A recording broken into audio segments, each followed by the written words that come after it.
आप लोग इतने रैंडमली डांसेस कर रहे होते हैं, मूव्स कर रहे होते हैं, ऐसे लगता है जैसे कोई टिकटॉकर खड़े होकर टिकटॉक बना रहा। चीप बात कर दी, मुझे तो खुद अब पे तरस आ रहा है। भाई दीदी पे तरस मत करो, एक्सप्रेशन देखकर लग रहा है कि अंकल से ज्यादा दीदी को मजा आ रहा है। जब तक आप चाहत फ़तेह अली खान के साथ थी, उनके नाम को इस्तेमाल कर रही थी, और जब फेम मिला तो राह जुदा कर ली आपने उनके साथ। आप चाहती हैं कि मैं शो छोड़ के यहाँ से चली जाऊँ? बदोबदी गाना 20 मिलियन तक पहुंचकर वर्ल्ड वाइड हिट तो हो गया, लेकिन इस गाने में डांस करने वाली वजदान के साथ चाहत फ़तेह अली खान की जोड़ी टूट गई। चाहत ने आखिर ऐसा क्या किया कि वजदान ने कहा कि चाहत के साथ काम करना मेरी जिंदगी की सबसे बड़ी गलती थी? तो ये सवाल मैंने आज के इस इंटरव्यू में वजदान से पूछा, और ये भी पूछा कि चाहत का वजदान से क्या ताल्लुक था, चाहत ने वजदान से शादी की बात कब की, और फेम मिलने के बाद उन्होंने चाहत को क्यों छोड़ दिया। सॉन्ग के ऊपर जो ट्रोलिंग और मीम्स बनी, उन पे वजदान ने ऐसे ऐसे जवाब दिए कि आप भी इंजॉय करेंगे।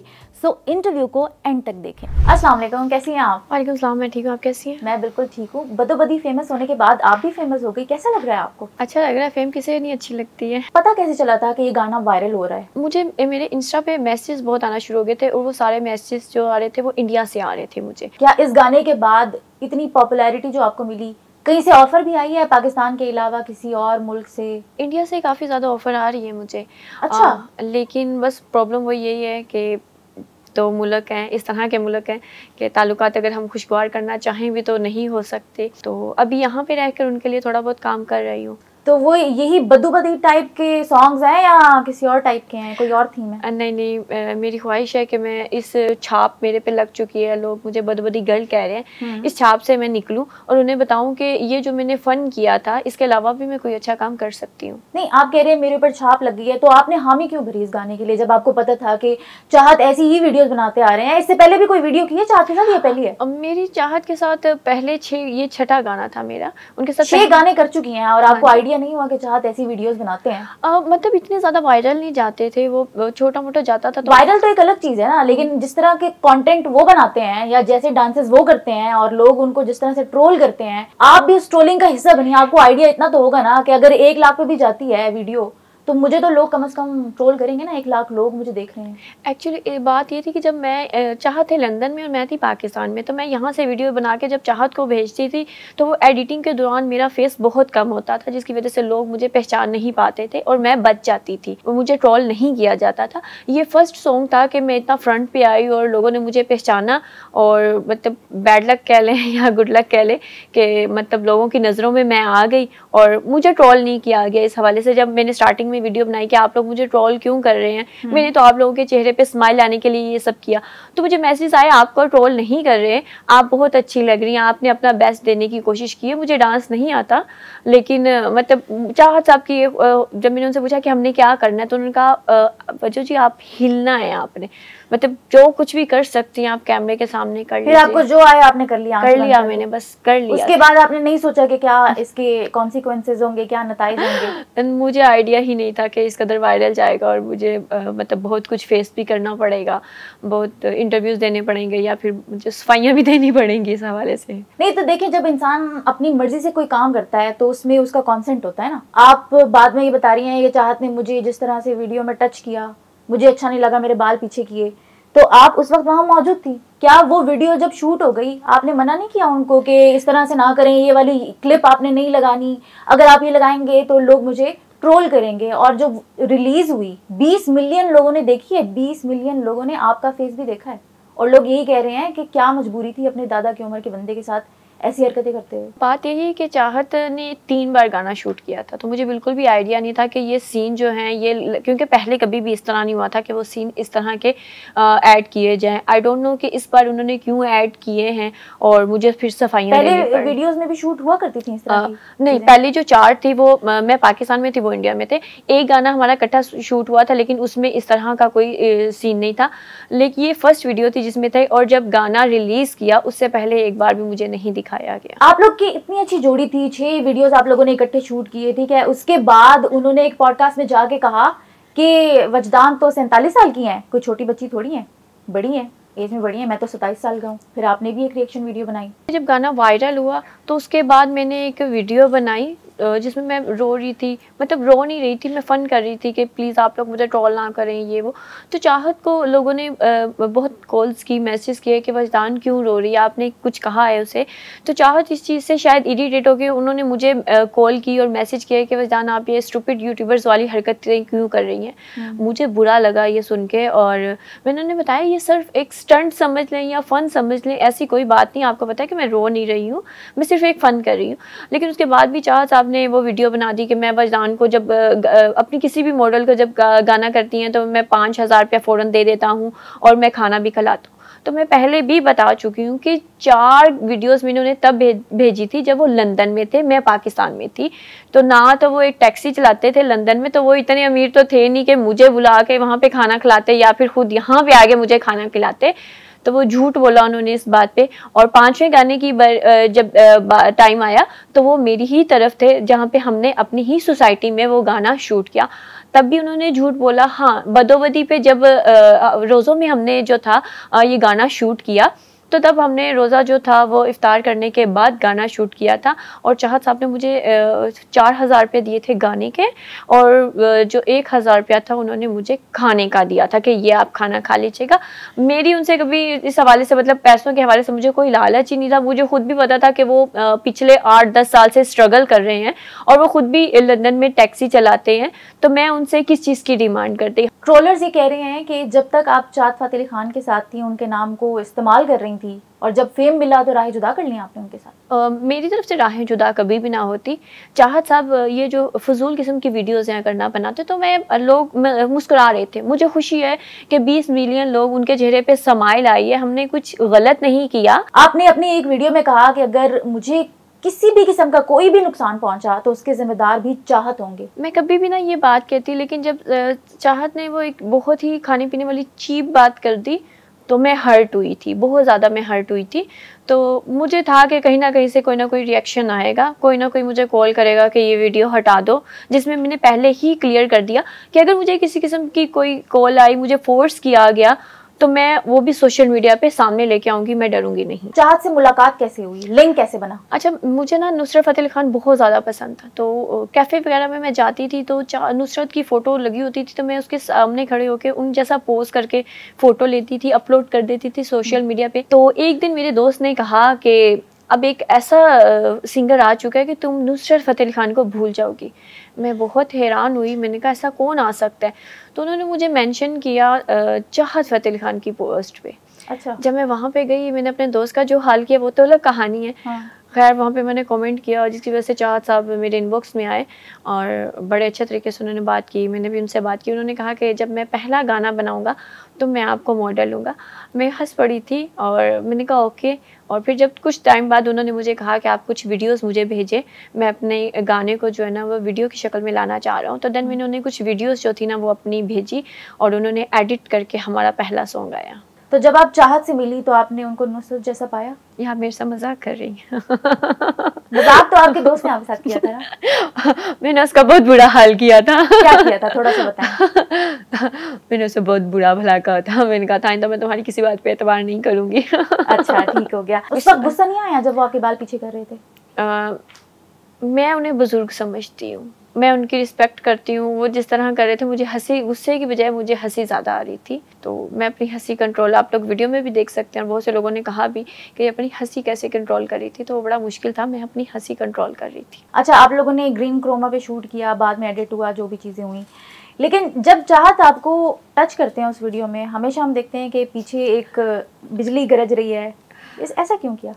एक्चुअली मैंने कमेंट पढ़ा था, इंडिया से आया था। उन्होंने कहा कि जब चाहत टच करता है ना मॉडल को, तो तब बिजली कड़कती है, ऊपर से बादलों को भी गुस्सा आ रहा था ना। अच्छा। कि ये दादाजी जो है वो अपनी पोती को क्यों टच कर रहे हैं ना, उसके बाल पीछे क्यों कर रहे हैं, बदतमीज। खुद नहीं पीछे कर सकती थी बाल, इसकी हेल्प क्यों कर रहे हैं? तो इस तरह का मैं बाकी मुझे नहीं पता एडिटर ने क्या सोच के वो बिजली को लेके आए हैं। मैं तो खुद जब मैंने देखा तो मैं खुद बहुत हंसी थी। वैसे बदोबदी का मतलब क्या है? बदोबदी का मतलब है फोर्सफुली। आंख लड़ी बदोबदी, यानी कि आंख ज़बरदस्ती लड़ गई है, ना करते भी, वो कहते हैं ना प्यार हो गया जैसे, तो ना करते भी आंख जो है ना लड़ चुकी है। तो चलो इस मौके से फ़ायदा उठाते हैं, प्यार कर ही लेते हैं। अपने बारे में थोड़ा सा बताएं कि आप क्या करती हैं? मुझे हमेशा से सोशल मीडिया का बहुत शौक था, मुझे फ़ोटोज़ का बहुत शौक था। फ़ोटोशूट करके मैं अपलोड करती थी इंस्टा पे, फेसबुक पे, अपनी वीडियो बना के टिकटॉक पे अपलोड करती थी, यही मेरा शौक था। जो भी म्यूज़िक वीडियोज़ होती हैं वो हमेशा फुली कोरियोग्राफ्ड होती हैं, उसमें डांसेस वगैरह पहले से प्लान किया जाता है, लेकिन आपकी और चाहत की वीडियो में कुछ ऐसा नहीं होता। आप लोग इतने रैंडमली डांसेस कर रहे होते हैं, मूव्स कर रहे होते हैं, ऐसा लगता है जैसे कोई टिकटॉकर खड़े होकर टिकटॉक बना रहा हो, कोई प्लानिंग नहीं है, कुछ नहीं है। ऐसा क्यों होता है? एक्चुअली मैंने चाहत से हमेशा यही पूछती हूँ ना कि गाना कौन सा है, हमें क्या करना है। जब भी मैं पूछती हूँ ना कि हमें क्या करना है, तो चाहत यही कहते हैं वो जो चीज़ मुझे पता है मैं आपको बता दूंगा। तो जब मैं कैमरे के सामने आती हूँ, म्यूज़िक चल रहा होता है, तो उसमें 1 मिनट भी रुकना नहीं होता। मतलब कंटिन्यूसली कुछ भी आ रहा है वो कर दो, मतलब हिलना है, मुसलसल हिलना है। हम कुछ मीन कमेंट्स आपके सामने रखेंगे जो इस गाने के ऊपर आए हैं, मिलके पढ़ते हैं, आपने उस पर रिएक्ट करना है। श्योर। इस बेचारी को ओरिजिनल गाना सुनाकर साइन कर लिया, बाद में इस चप्पल चोर ने ये गलत करतूत कर दी बेचारी के साथ। मुझे तो खुदा पे तरस आ रहा है ये कमेंट पढ़ के। जब इस गाने की प्रमोशन हो रही थी, उस वीडियो में उन्होंने कोई डबल मीनिंग बात की थी, पाओ पाओ कुछ इस तरह का कुछ कहा था, और उस वीडियो में आप भी थी आई गेस। एक्चुअली बदोबदी के बाद हम प्रमोशनल वीडियो बना रहे थे, प्रमोशन करनी थी सॉन्ग की, तो चाहत साहब ने जब बदोबदी का कह दिया तो अचानक उन्होंने कहा कि मेरा एक नया सॉन्ग आ रहा है, तो पाओ पाओ।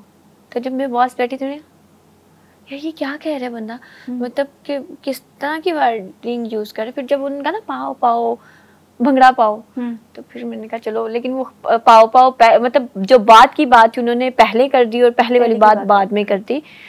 तो वो वीडियो भी जो थी मेरे इंस्टा पे गई और तकरीबन 22 मिलियन पे गई, वो काफ़ी वायरल हो गई। तो मोस्टली लोग यही समझ रहे थे कि उस गाने में भी मैं हूँ और मुझे कमेंट्स कर के कह रहे थे पाओ पाओ इस तरह समथिंग।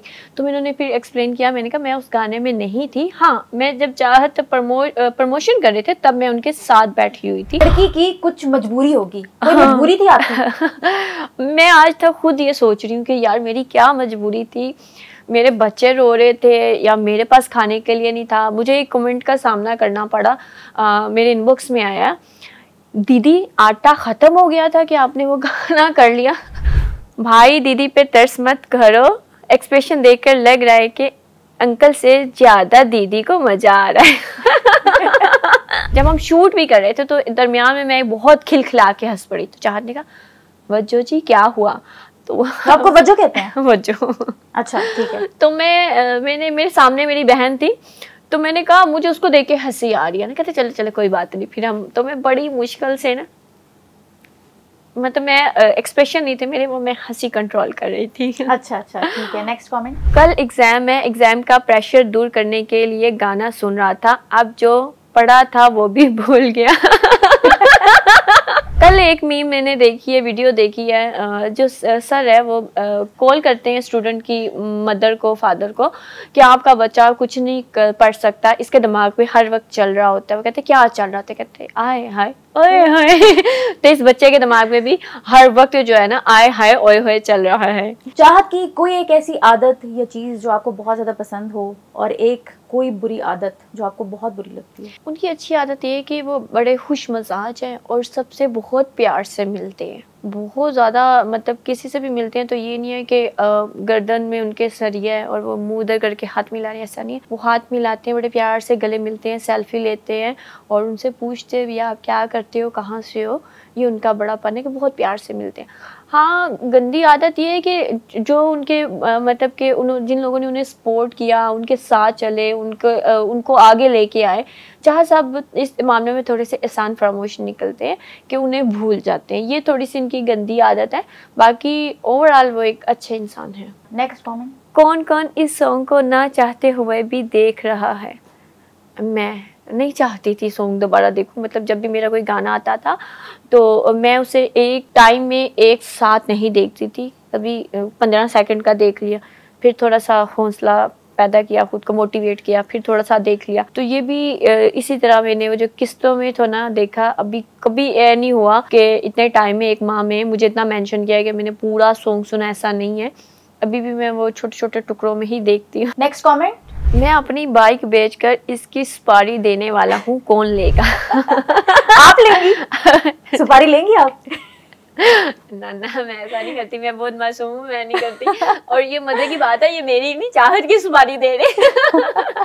थैंक गॉड मेरी नहीं है, तो मैं तो अंडरग्राउंड हो जाती चुप जाती। My last 2 brain cell which was left got died because of this। यार आपका इलाज मैं करवाती हूँ। मुझे चंदा भी इकट्ठा करना पड़े ना, मैं आपके लिए करूँगी, आपका इलाज मैं कराती हूँ। नेक्स्ट कमेंट है, by listening this I am feeling jealous from my deaf friend. बहुत से इन्फ्लुएंसर ने जो वीडियोस बनाई है, तो वो ना चाहते हुए भी जो है ना, वो बैठे बैठे ना गाना नहीं सुनना चाह रहे होते, लेकिन उनके दो हाय हाय हाय हाय हाय हाय हाय, फिर उन्हें पता चलता है यार वो कर क्या रहे हैं। तो ना चाहते हुए भी जो है ना, ये सॉन्ग सबने सुना। लेकिन इसमें ऐसी क्या चीज है कि लोग ना चाहते हुए भी सर्च करके जाके देख रहे हैं, 20 मिलियन व्यूज दे रहे हैं और हर किसी के दिमाग पे सवार है आए हाय ओए होए। एक्चुअली जो मैंने पढ़ा रिएक्शन देखे मैंने इंडियन यूट्यूबर्स के, उन्होंने कहा कि हम बड़ा हैरान है कि 2-4 लाइंस में आए हाय ओए होए, अखलड़ी बदबदी मौका मिले कदी कदी, मतलब 2 से 4 लाइंस में आए हाय ओए होए कर करके बंदे ने गाना कैसे बना दिया। एक फेमस होने की वजह ये थी, दूसरा ये था कि दादा पोती वाला के परफॉर्मेंस क्या, और तीसरी एडिटिंग भी थी कि वो कभी कुछ पीछे से आ रहा है और कभी कुछ आ रहा है, बिजली कड़क रही है। तो ये रीज़न थे कि मतलब लोग जब 2 लोग बात कर रहे होते हैं, तो वो तीसरा जो होता है वो उसको तजस्सुस होता है, वो देखता है कि यार मैं भी देखूँ इस सॉन्ग में क्या है। तो ये रीज़न बनी जिसकी वजह से इतना वायरल हुआ। Okay, next comment. I play this song on loudspeaker at home. Now I have been thrown out of the house. Now I am homeless. क्या कर दिया आप लोगों ने, एक बेचारे बच्चे को होमलेस कर दिया। मेरे शहजादे, अगर आप मेरी वीडियो देख रहे हैं तो मैं आपको ऑफर करती हूँ, मेरे भाई मैं भी बेघर हो चुकी हूँ, आज हम दोनों इकट्ठे रोड पे रहते हैं। कौन कौन गाना सुनने के बाद भी जिंदा है? मैं, मेरा हौसला देखे कि मैंने इतनी बार सॉन्ग सुना, इतनी बार सॉन्ग ना चाहते हुए भी सुनना पड़ता है, इस पे बात करनी पड़ती है। मैं जिंदा हूँ। एक जिंदा लाश तो नहीं बन गई आप? बस बहन, ऐसे बातें नहीं कैमरे के सामने नहीं होती। अच्छा वजदान, हम आपके सामने ये गाना दोबारा प्ले करेंगे और हम आपको चांस देंगे, अगर आप उन एक्सप्रेशंस की बजाय कोई और एक्सप्रेशंस दे सकती तो क्या दे पाती? 1 सदी लगी मुझे ये डांस सीखने में, एक्सप्रेशन सीखने में। मैं एक दिन सो रही थी, माइकल जैक्सन मेरे ख्वाब में आए और उन्होंने मुझे बाकायदा इसकी क्लास दी। अब आप इतना ज़बरदस्त जो एक्सप्रेशन है और डांस है, आप कह रही हैं कि इन्हें चेंज कर लें, आप चाहती हैं कि मैं शो छोड़ के यहाँ से चली जाऊँ? हम आपकी कैफियत समझ सकते हैं, लेकिन वीडियो की जब शूट हुई उसके बाद चाहत कुछ फूंक कर पड़ रहे थे आप पर भी, अपने आप पर भी, ये क्या वाकया था? एक्चुअली चाहत साहब माशाल्लाह बड़े खूबसूरत लग रहे थे, पर्पल 2 पीस में और रेड में। मैं तो वैसे ही लोगों को बहुत प्यारी लग रही थी, तो हम उन्हें मैं भी बहुत प्यारी लग रही थी, अपना आप भी बहुत प्यारा लग रहा था। अच्छा। तो वो कुछ पढ़ के नजरे बद से बचने के लिए वो खुद पे भी फूंक रहे थे और मेरे पे भी फूंक रहे थे। अच्छा। कि नजर ना लगे हमें। लेकिन आप दोनों पे तो बहुत बुरी नजर लग चुकी है, आप लोग की राहें ऐसे जुदा हुई हैं। बस इस गाने के बाद क्या हो गया, क्यों जोड़ी टूट गई? हमें ये उम्मीद तो न थी। बस किस्मत को जो मंजूर था। अगर वो दोस्ती का हाथ आपकी तरफ बढ़ाते हैं तो क्या आप दोस्ती कर लेंगी? अगर उन्हें इस बात का एहसास हो कि उन्होंने जो कुछ किया वो गलत है, तो फिर मेरे ख्याल से सोचा जा सकता है। चाहत अक्सर अपनी वीडियोस में बताते हैं कि इस उम्र में भी मुझे इतने मैरिज प्रपोजल्स आते हैं और मैं भी लड़कियों को प्रपोज करता हूँ। कभी उन्होंने आपको प्रपोज किया शादी के लिए? वो हमेशा छेड़ते थे, ऐसा नहीं था कभी।